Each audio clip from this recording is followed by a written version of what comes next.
আমরা জানি কুড়িগ্রামের কৃষক আলু চাষি যারা, তারা আলু চাষের মূল্য পায় না। একেবারে মন হতে হয় যে আলু তারা ফেলে দিতে হয়, পচে যায়।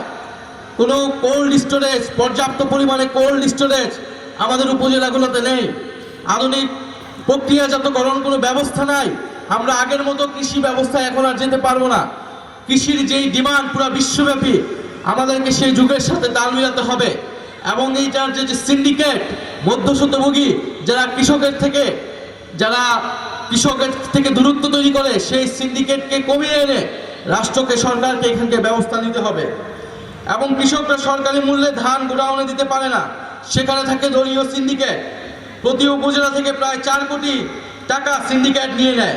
সরকারি মূল্যে ধান বর্তমানে 1440 টাকা, অথচ কৃষক বাজারে বিক্রি করে 1140 টাকা। তো এই যে বৈষম্য, এই বৈষম্যের ফলেই কৃষক তার ন্যায্য মূল্য পাচ্ছে না।